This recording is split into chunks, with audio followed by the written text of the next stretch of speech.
Hey guys, so recently we got what most people, including myself, would consider very unfortunate news. The deal for Spider-Man in the MCU has expired after Far From Home. Current renegotiations have supposedly not gone well. I believe the renegotiations are still ongoing, but it seems more likely than not that Spider-Man is leaving the MCU. This of course caused a huge uproar on the internet. Tons of very emotional fans, including myself, just voicing all their disdain. A lot of it focused on Sony, but just as much focused on Disney for not coming to some sort of an agreement to keep Spider-Man in the MCU. And this situation has got many of the fans who are voicing their outrage, debating with one another, arguing with one another about who's more to blame or who is solely to blame, Sony or Disney. Now, I don't consider blaming either company the main issue or the real problem here, but it's a good starting off point for what I want to talk about in this video and what I'm going to be talking about. So let's get to the facts. So I know the whole Sony Marvel deal expired after Far From Home, and basically the deal was Sony would finance the movies, they would pay for all the solo movies like Homecoming and Far From Home, and they would receive 95% of the box office profit, and then Disney would receive 5% of that, I believe the gross, so I think maybe like the first day or the first weekend they would get that. Not too sure, please correct me if I am wrong. And Disney would also receive 100% of the merchandising. Plus Sony didn't receive any money for the appearances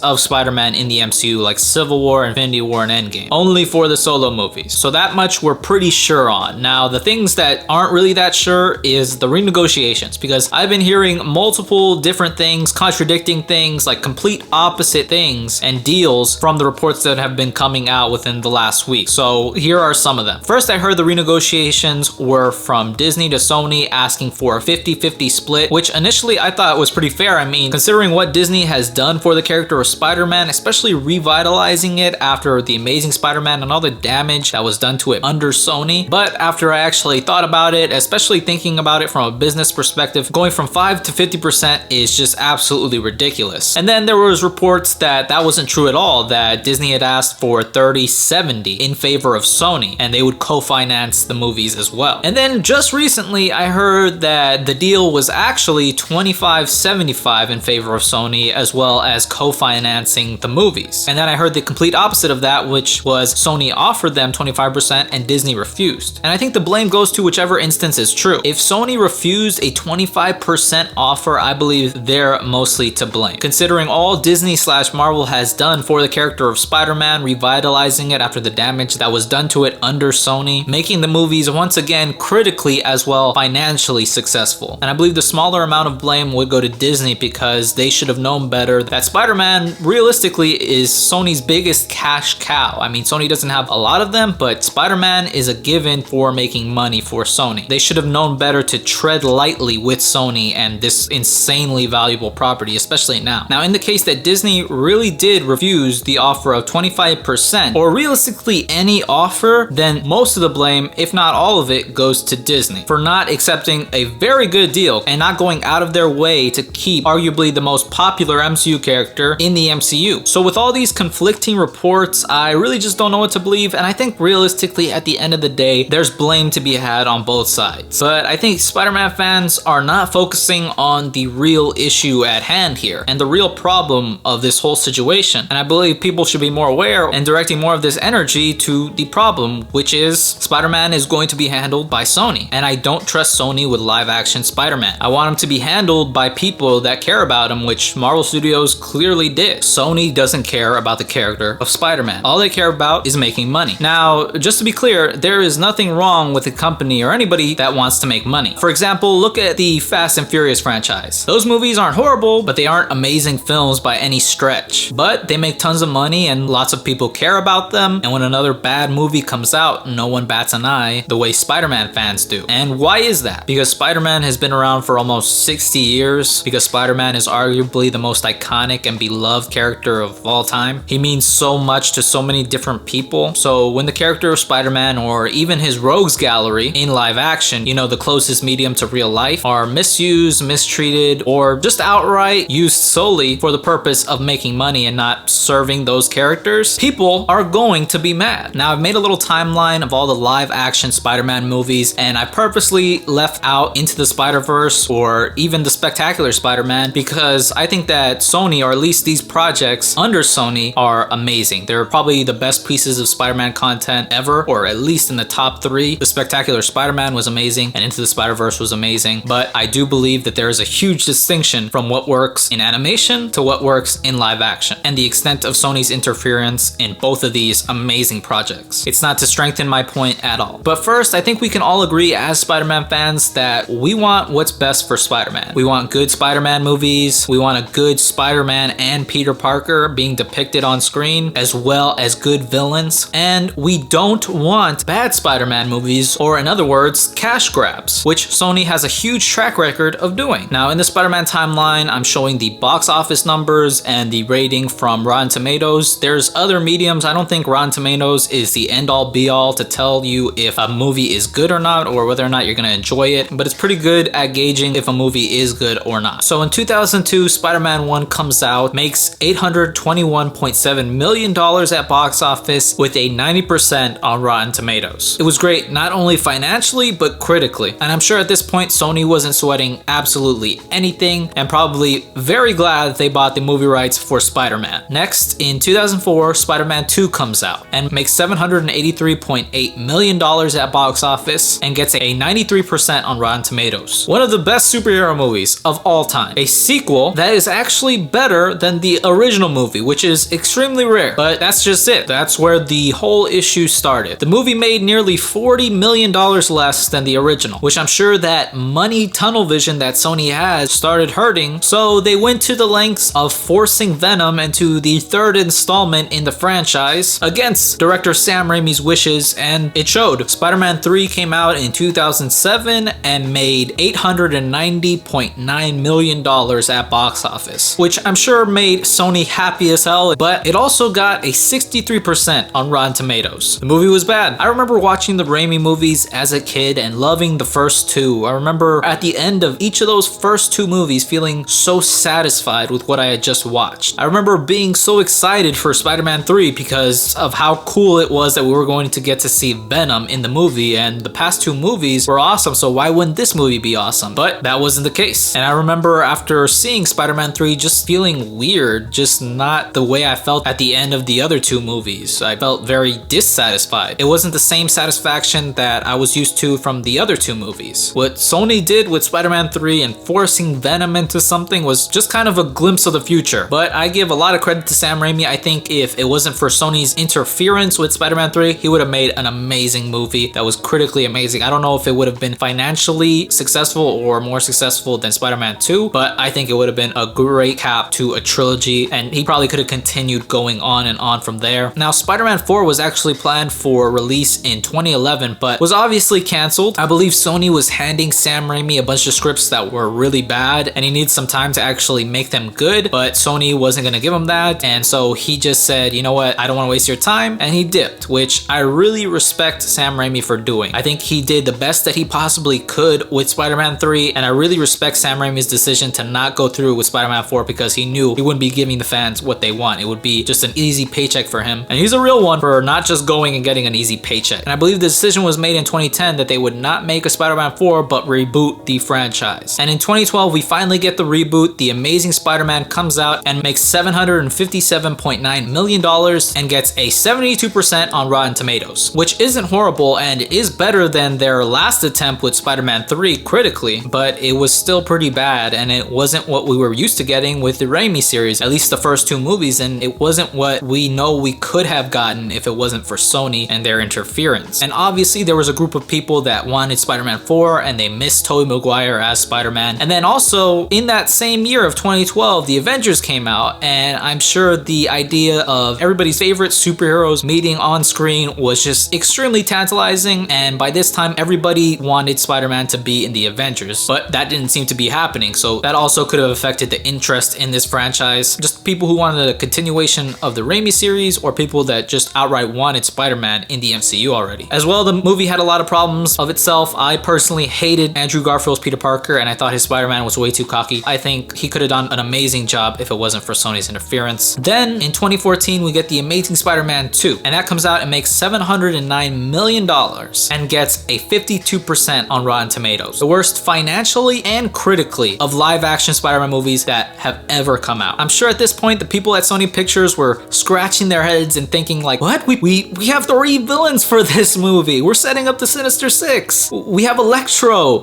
How is this even possible that we made less and it was also more of a dumpster fire than Spider-Man 3? How? And it's because they did not give a shit about storytelling or the character that is Spider-Man. There was no care put into that movie. It was simply appeal to every possible demographic ever. And it showed, and it was horrible. I remember, and I've told this story before on the channel, but I remember my big brother taking me to the movie theater to go and see The Amazing Spider-Man 2. I remember seeing the first one and it was all right. I wasn't so all about it. And at this point, I wasn't even into the MCU as much as I am now. We went to the XD theater and I was excited because, you know, it's Spider-Man. And we went in there and we saw the movie. And I remember going out of the movie theater and just being like, wow, like, I guess I just don't care about Spider-Man anymore. I guess this is what growing up is, or it just did not sit well with me. And I hated it. And I just felt bad that this is what was happening to Spider-Man. And then at this point, I'm pretty sure Sony was just shitting their pants, shitting bricks, saying like, oh, how are we gonna make more money off of this character? We're losing money and we're making worse movies. What are we gonna do? And that's when the magical thing happened in 2015 with the Marvel Sony deal to lend Spider-Man and have him appear in the MCU. In 2016, we got the first appearance of Spider-Man in the MCU. I mean, I remember when that second Civil War trailer came out and he came out on the end, it set the internet on fire. It was amazing. Look at any of those reactions to the Captain America Civil War trailer number 2. They're like hysterical. It was awesome. And when we finally saw Tom Holland's iteration of Spider-Man in 2016 in Civil War, I was like, this is perfect. This actor is doing it right. I mean, I feel like this is how Spider-Man is supposed to be, especially in the MCU, the universe that he's in. This is how Spider-Man would be. And then only after a year of his first appearance in the MCU, Spider-Man gets his first solo movie in the MCU with Spider-Man Homecoming. It comes out and makes $880.2 million at box office and receives a 92% on Rotten Tomatoes. So it's both critically good and financially good, and it's in the MCU, and he's interacting with characters that everybody loves and have been wanting to see, I believe, since 2002. I mean, don't even lie, guys. When you saw Tobey Maguire, when you saw the Raimi movies, and you saw the X-Men movies, and hell, even if you saw the Fantastic Four back in those days, you dreamed about all these characters meeting up one day. And now it finally happened. Everybody loved Spider-Man again. And then we got appearances from Tom Holland Spider-Man in 2018's Infinity War, in 2019's Endgame, and also the sequel to Spider-Man Homecoming. And I absolutely love Spider-Man Homecoming. In my opinion, I think Spider-Man Homecoming is the best Spider-Man movie ever. Spider-Man Far From Home is my favorite. I hold the holy Spider-Man number 2 in very high regard, guys, for all you Raimi fans. And I believe Vulture is the best villain that we've ever seen in a Spider-Man movie, and he is personally my favorite. And Spider-Man Far From Home comes out in 2019, and it makes $1 billion and some change. And that ends up being Sony's highest grossing movie like ever, the biggest movie that Sony has ever made, and gets a Rotten Tomatoes score of 90%, which is less than the first movie, but still very good. And obviously what Sony cares about, it made $1 billion. The first Spider-Man movie ever to make $1 billion.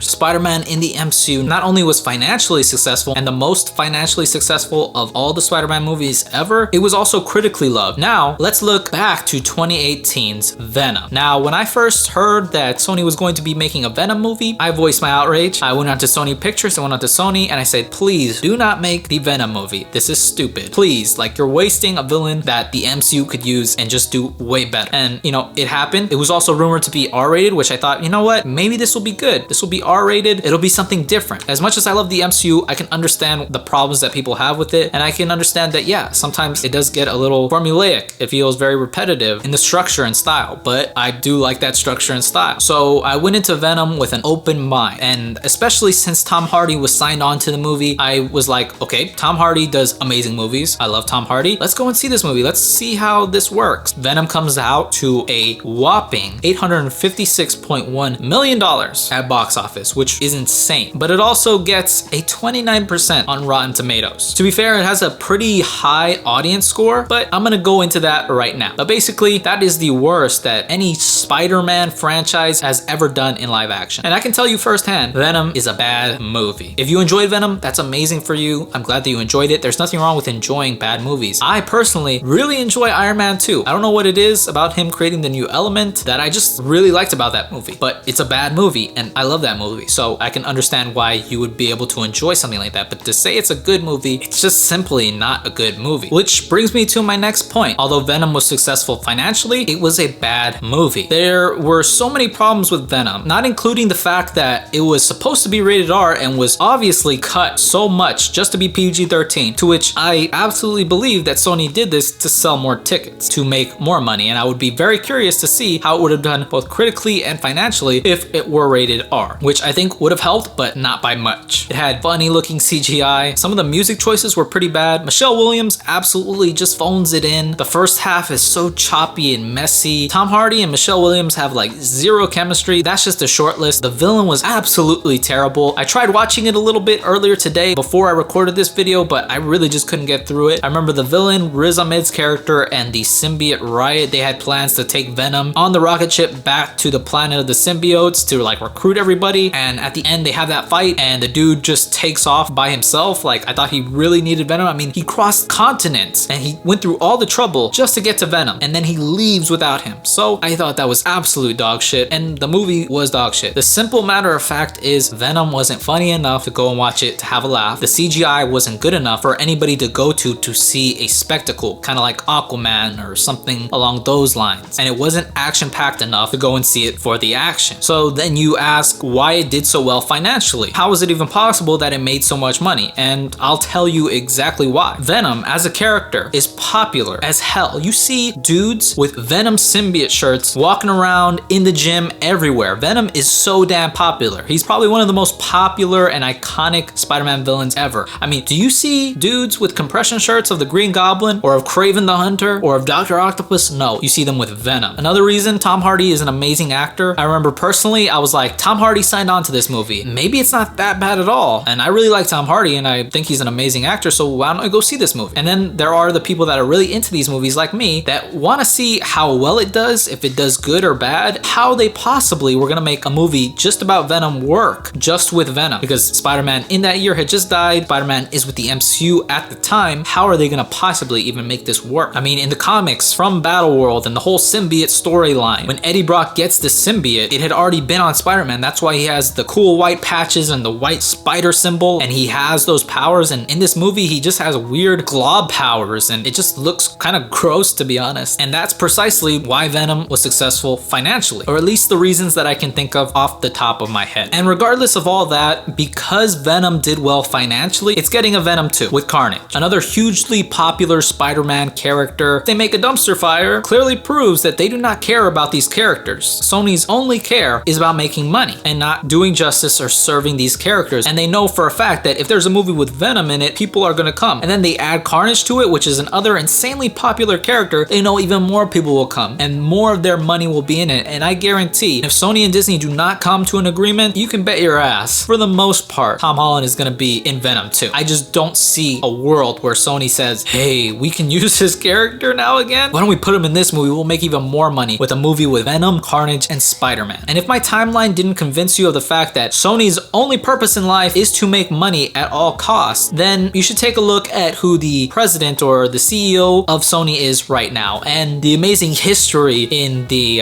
industry that he has had. His name is Tom Rothman. Who is Tom Rothman? Well, he, I believe, was a CEO of Fox, you know, back in the day when the X-Men movies were being made, back when Kevin Feige was helping out with those movies. Basically, he's the guy who's responsible for X-Men 3, The Last Stand, and X-Men Origins Wolverine, two of the worst X-Men movies ever made. He was responsible for delaying the making of Deadpool, which was absolutely amazing. Oh, and if that wasn't enough for you, he greenlit Fantastic Four, or Fan-4-Stick, 2015. The most horrible, abysmal comic book movie, I think, ever. Maybe on par with Catwoman. He greenlit that. He was like, you know what? This looks so good. Let's put this shit out. Oh my God. He also kind of had a beef with Kevin Feige after Feige didn't want to produce any of the movies that they were doing because, well, they sucked and he didn't want to work on bad shit. And he took all the characters that Marvel Studios owns right now and made his own cinematic universe, which is probably the most lucrative cinematic universe that exists right now. And among the many reports that happened this week following this mess, a report was said that Tom Rothman, the man who was responsible for all of this, he says that he believes they can handle Spider-Man on their own, him and Sony, that they've learned everything that they need to know, which is dog shit, obviously. If you are a person who is in charge of some of the worst decisions in not only comic book filmmaking, but in just filmmaking in general, I wouldn't trust anything you said, especially after Fan-4-Stick. And along with all of this incredible shitstorm storm, guys, one of the biggest issues that we need to discuss is just how things are going to continue, because I've heard lots of conflicting things, but one of the most consistent things I hear is that when Spider-Man 3 comes out, or when he's in Venom 2, or whatever, when he's in the shitty Venomverse, he's not allowed to bring up anything from the MCU. I even heard that most of the cast, or the cast, is not allowed to come back for Spider-Man 3 because they're technically Marvel Studios characters. I guess that's kind of why they actually made those characters the way they did. I guess so Disney could argue that Michelle Jones isn't Mary Jane and that Ned Leeds isn't Ned Leeds. He's actually this original character. That was actually pretty smart from Disney, but still, this creates an insane issue for especially writers, which I'm thankful that the writers from Spider-Man Far From Home are going to be following Tom Holland to Spider-Man 3, so that makes me worry just a teeny bit less. But just think about this, guys, like how this impacts the future of Spider-Man and the MCU as it was and how it's going to be. Spider-Man was being built to be the next Iron Man level hero, the face of the MCU. What's gonna happen now? Maybe they'll say that he got sucked into another dimension with Doctor Strange and the Multiverse of Madness. Maybe they'll just write it off as, you know, he had to go into witness protection. But this is gonna be incredibly difficult to write for. You're basically tying the writer's hands behind their back, because like it's just gonna make it even harder to make this movie good. And Spider-Man was like the whole motivation for Tony Stark in Endgame to actually participate in the Time Heist. He had a wife and a daughter, and he made that sacrifice. And he made that sacrifice because of Spider-Man and Peter Parker. And also this scene, I don't think Tony would have done what he did